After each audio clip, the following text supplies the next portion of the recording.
Hello students.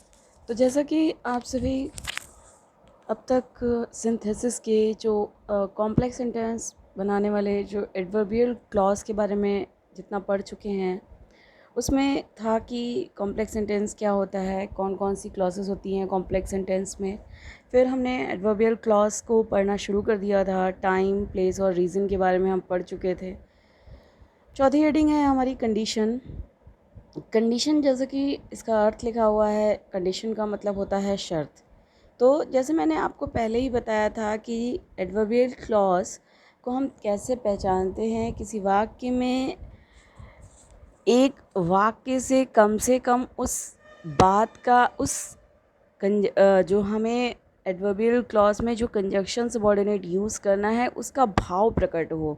मतलब जैसे शर्त का है तो शर्त का भाव प्रकट हो, यानी कि जो हमें जो दो सेपरेट सिंपल सेंटेंसेस दिए जाते हैं, उन दोनों सेपरेट सिंपल सेंटेंसेस में से किसी एक में कंडीशन यानी कि शर्त जैसी बात लगनी चाहिए, तभी हम उसमें उन कंजक्शंस का प्रयोग कर सकते हैं।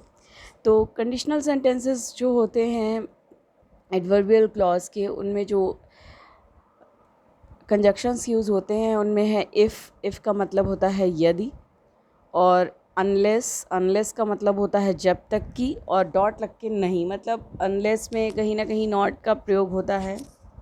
एक सेंटेंस में पहले वाले सेंटेंस में नॉट आता है और दूसरे वाले में अनलेस लगता है, भी हम एग्जांपल देकर आपको बताएंगे।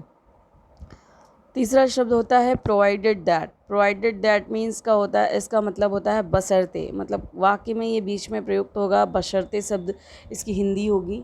फिर एक होता है लेस्ट और शुड। लेस्ट लगता है एक सेंटेंस में, मतलब एक ही सेंटेंस में लेस्ट और शुड दोनों लगते हैं, बट वो जो लगते हैं वो जब लगते हैं तो एक सेंटेंस में एक साथ नहीं लगते, तुरंत नहीं लगते। मतलब जैसे लेस्ट लिखा फिर कोई वर्ड होगा फिर शुड का प्रयोग किया जाएगा, बट लेस्ट के साथ शुड ही आता है हमेशा। अच्छा, किसी सेंटेंस में इफ़ लिखते हैं तो इफ़ स्टार्टिंग में लिखते हैं, फिर सेंटेंस कंप्लीट करते हैं, जैसे कि नीचे लिखा हुआ है आपका कि जैसे कि हम मान लिया हमने ये इफ़ लिखा, इफ़ के बाद यहाँ तक हमारा सेंटेंस हुआ, सेंटेंस के बाद हमने कॉमा लगा दिया, फिर दूसरा सेंटेंस लिखा, फुल स्टॉप लगा कर उसको ख़त्म कर दिया।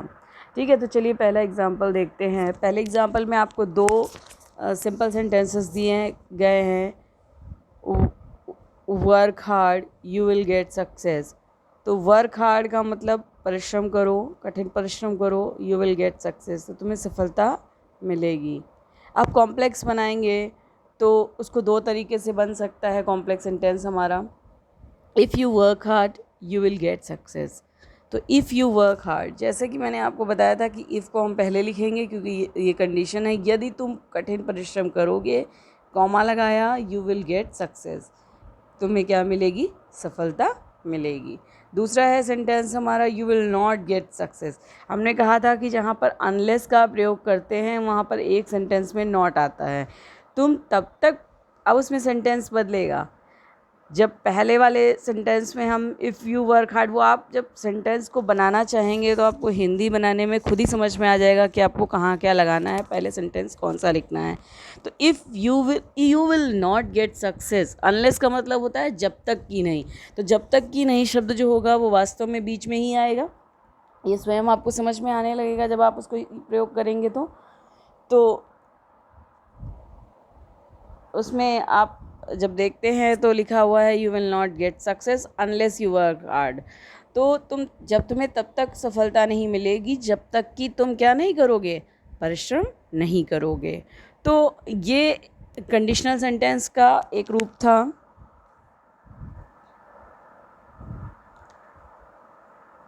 दूसरा, इफ़ का दूसरा example, learn your lesson you will pass your examination. दो एग्जाम्पल दिए गए, दो सेपरेट सेंटेंसेस हैं। लर्न योर लेसन, अपना पाठ याद करो, you will pass your examination, तो तुम क्या कर पाओगे? अपने एग्जामिनेशन यानी कि एग्ज़ाम में उत्तीर्ण हो पाओगे।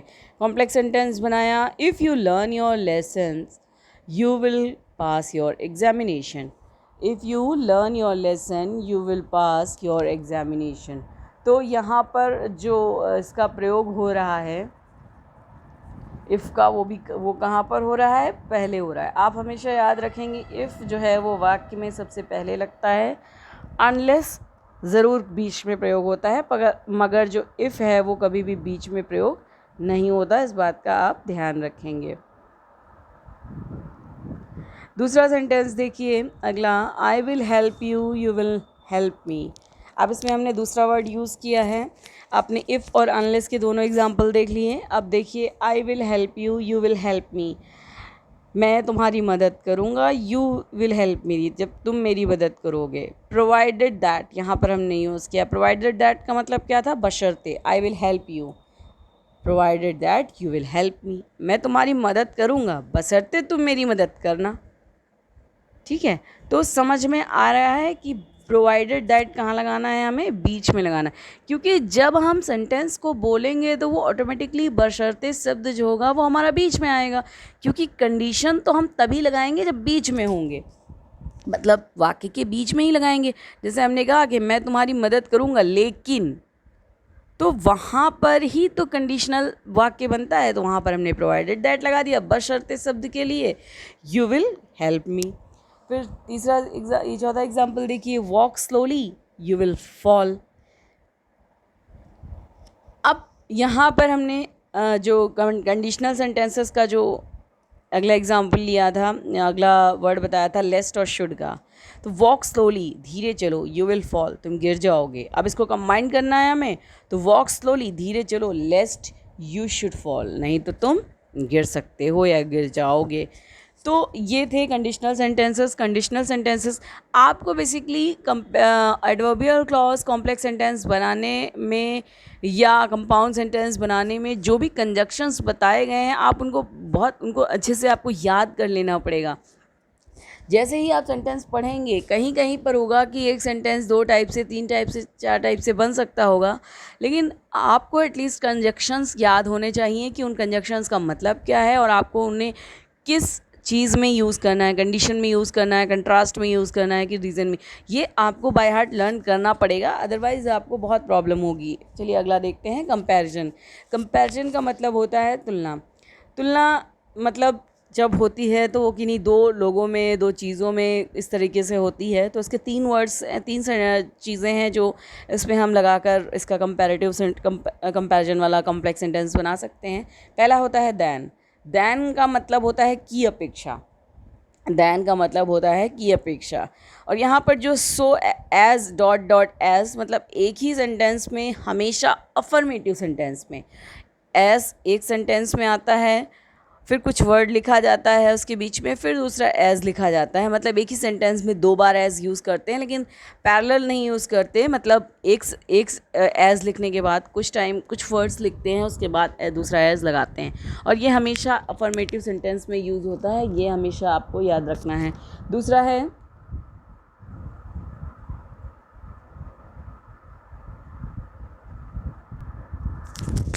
दूसरा आपको देखिए, दूसरा एग्जाम्पल देखिए आप, सो एज। सो एज का मतलब होता है सो जो ये, और एज होता है, जैसे एज होता है एक ही सेंटेंस में पैरेलल यूज़ होता है, मतलब एक ही सेंटेंस में यूज़ होता है लेकिन एक वर्ड के बाद यूज़ होता है। वैसे ही सो एज भी होता है कि वो एक वर्ड के बाद दूसरा वर्ड आ जाता है, तो लेकिन निगेटिव सेंटेंसेस में प्रयोग होता है। और समटाइम्स सो जो होता है वो एक सेंटेंस में आता है और एज जो होता है वो दूसरे सेंटेंस में आता है। तो एग्जाम्पल देखते हैं, चलिए। Seema is beautiful, Rekha is equally beautiful. Seema सुंदर है और रेखा जो है वो भी लगभग बराबर सुंदर है। तो ये अब हमें इसमें मतलब कंपैरिजन करना है दोनों में। तो सीमा इज़ एज ब्यूटीफुल एज रेखा, क्योंकि दोनों समान सुंदर हैं, तो सीमा उतनी ही सुंदर है जितनी कि रेखा सुंदर है। इक्वली ब्यूटीफुल है ना वो दोनों, तो हमें उसमें क्या लगाना है, एज लगाना है दोनों में। और ये क्योंकि अफर्मेटिव सेंटेंस था इसलिए इसमें हमें एज लगाना है। दूसरा देखिए, Ram is tall, Shyam is equally tall. Shyam is as tall as Ram, या Ram is as tall as Shyam. तो यहाँ पर दोनों इक्वल हैं दोनों कामों में, तो उसमें हमें क्या लगाना है, एज लगाना है। फिर तीसरा है, Jaya is rich, Asha is very rich. Asha is richer than Jaya. जो ज़्यादा होगा उसको पहले लिखेंगे। दैन लगाने में आप ये हमेशा याद रखेंगे कि जिसमें दैन लगाएंगे वो बड़ा होगा। मतलब जैसे इसमें आप पढ़ रहे हैं तो जया इज़ रिच, वो धनी है। आशा इज़ वेरी रिच, तो वेरी लग गया, तो आशा वाला सेंटेंस जो हो गया वो सुपीरियरिटी दिखाता है। तो जहाँ पर ये चीज़ होगी वहाँ पर आप उसको पहले लिखेंगे। तो Asha is richer than Jaya, than लगाएंगे जब दो लोगों में कंपैरिजन करेंगे, और दैन के पहले जो डिग्री लगती है वो कौन सी डिग्री लगती है? कंपैरेटिव डिग्री लगती है दैन के पहले। सिर्फ एज और सो एज के साथ नहीं लगाएंगे, कंपैरेटिव डिग्री सिर्फ दैन के साथ लगती है। तो यहाँ पर आशा इज़ रिचर दैन जया।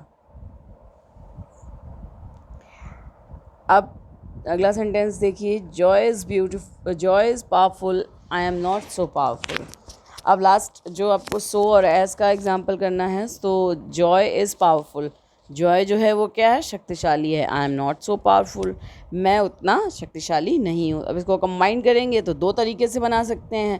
पहली तो दैन के साथ, Joy is more powerful than I, than बन गया। और उसके बाद जो अगला है, I am not so beautiful, I am not so powerful as Joy, मैं उतना शक्तिशाली नहीं हूँ जितना कि जॉय।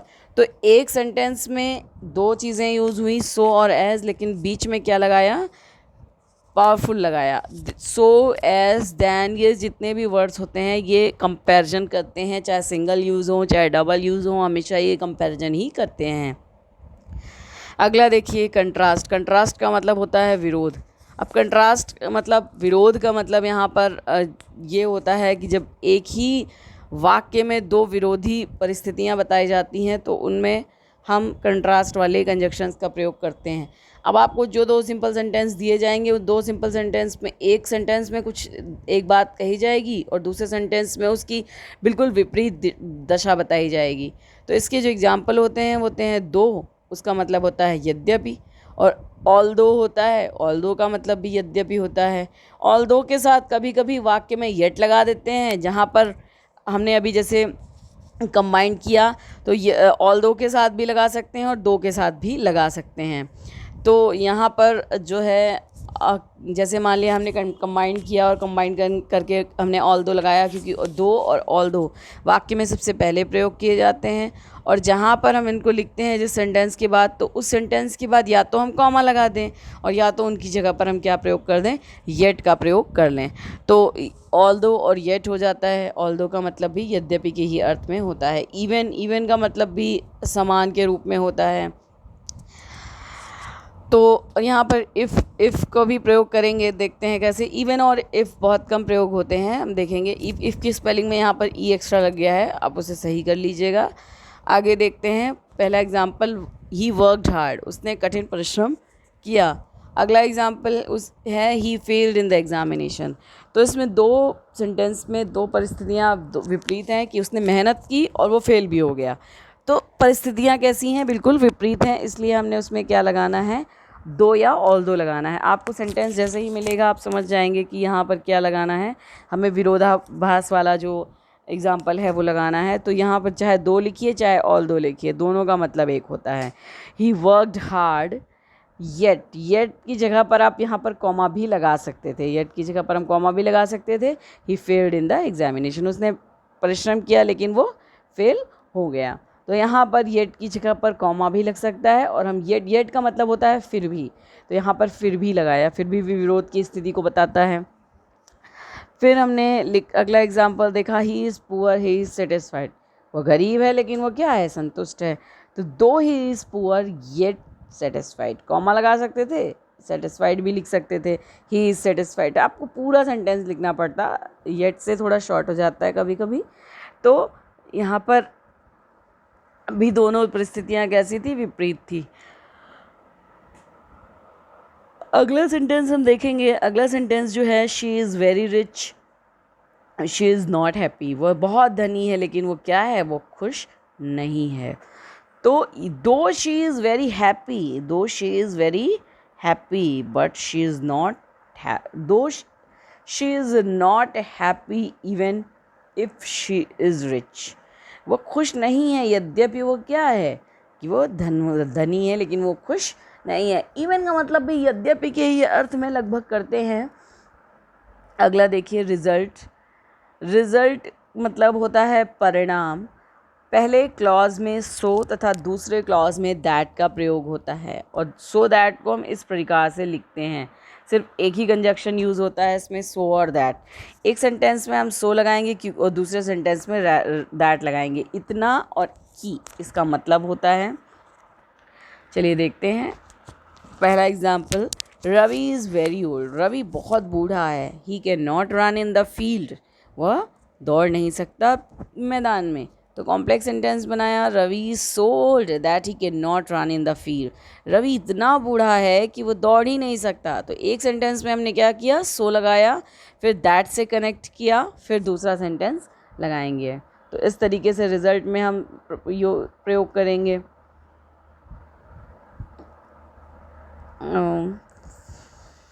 फिर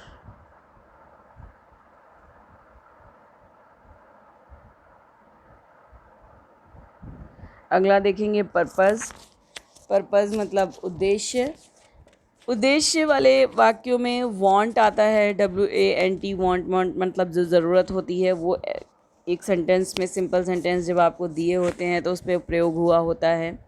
एक जो सिंपल सेंटेंस आपको एग्जांपल में दिए होंगे उसमें किसी सेंटेंस में वांट हो सकता है पर तब पर्पस होता है, ये इसकी पहचान हो सकती है। अगला उसमें जो एग्जांपल जो कंजक्शंस यूज़ होते हैं उसमें दो कंजक्शन यूज़ होते हैं बेसिकली। एक लेस्ट होता है। लेस्ट का मतलब होता है कहीं ऐसा ना हो कि, उद्देश्य बताना होता है हमें वाक्य में।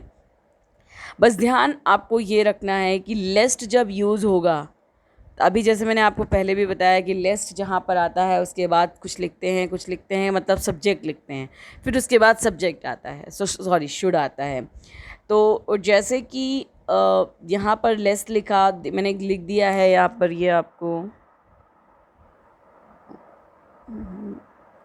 ये आपको हमने यहाँ पर लिखकर बताया है। लेस्ट लिखा गया है, फिर क्या लिखा गया है, सब्जेक्ट लिखा गया है, फिर शुड लिखा गया। अब ये जो शुड है वो एज अ हेल्पिंग वर्ब किसकी, लेस्ट की यूज़ होगी। शुड जो होती है as a helping verb should जो यूज़ होती है। तो यहाँ पर लेस्ट और सो दैट होते हैं।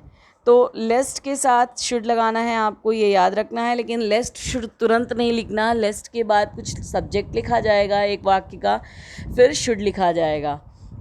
और अगला आप देखिए, अगला जो है उसमें है सो दैट। सो दैट का मतलब होता है ताकि। सो दैट लिखेंगे, फिर उसके बाद सब्जेक्ट लगाएंगे, उसके बाद क्या आता है, मे और माइट आता है। सो दैट के बाद मे माइट आता है सेंटेंस में, सब्जेक्ट के बाद सो दैट के बाद सब्जेक्ट के बाद मे और माइट। मे आता है जो प्रेजेंट टेंस के सेंटेंस होते हैं और माइट आता है जब सेंटेंस आपके कैसे होते हैं, पास्ट टेंस के होते हैं।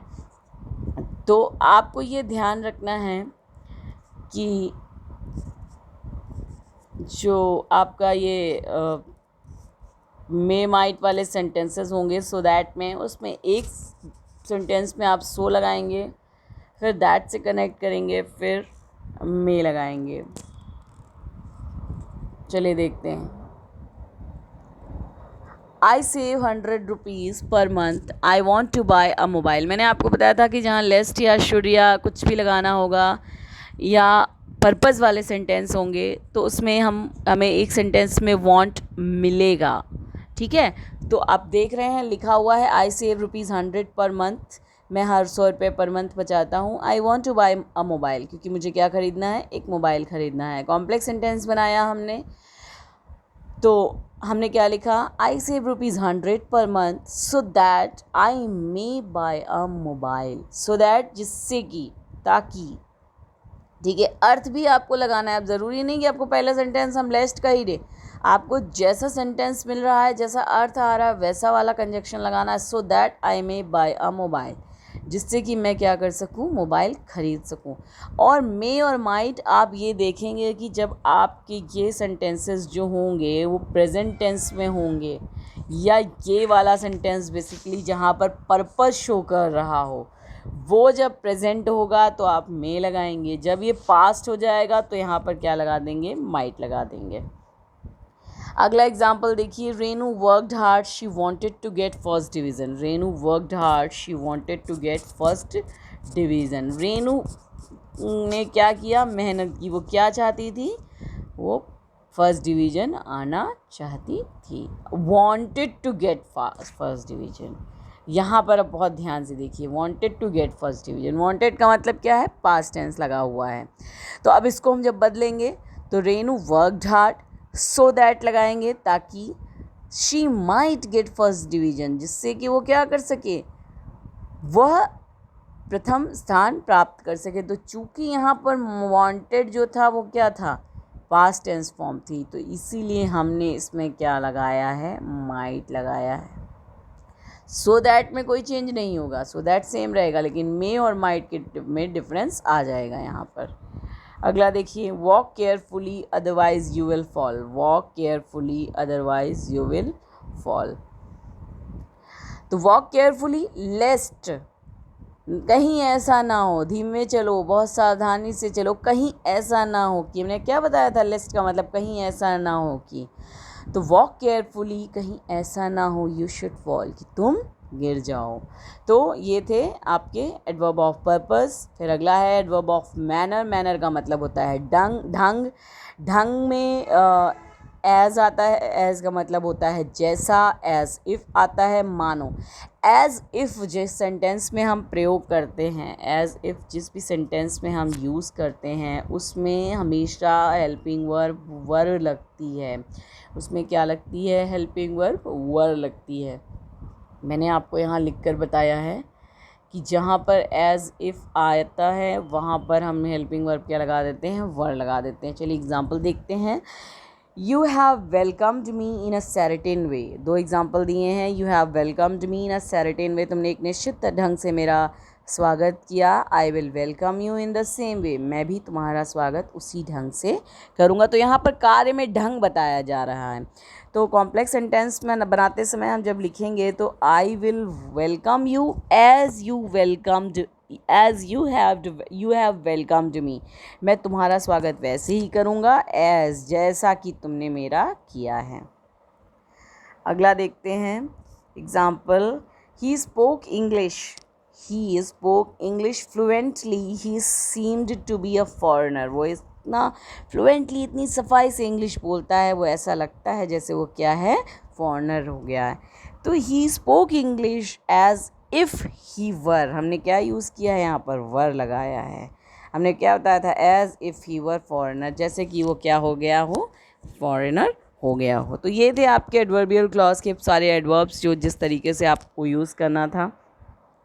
आपको बस बेसिकली एक ही चीज़ मैं कहूँगी कि आप ध्यान रखिए कि आप पहली चीज़ तो हर एडवर्बियल क्लॉज के जो हर टाइप्स होते हैं उनके आप कंजक्शंस को याद कीजिए बाय हार्ट, और उसके बाद ये समझना कि आपको जो दो सिंपल सेंटेंसेस दिए गए हैं उसमें क्या भाव प्रकट हो रहा है। जब तक आप वो नहीं समझना सीखेंगे, आप कंजक्शंस प्रॉपरली यूज़ नहीं कर पाएंगे। तो मैं सिर्फ इतना ही कहूँगी कि आप अपने नोट्स से इन सारे एग्जाम्पल्स को रिलेट करिए, समझिए, और एक्सरसाइज आपके पास बुक्स में होंगी, आप उन्हें सॉल्व करने की कोशिश कीजिए। Thank you.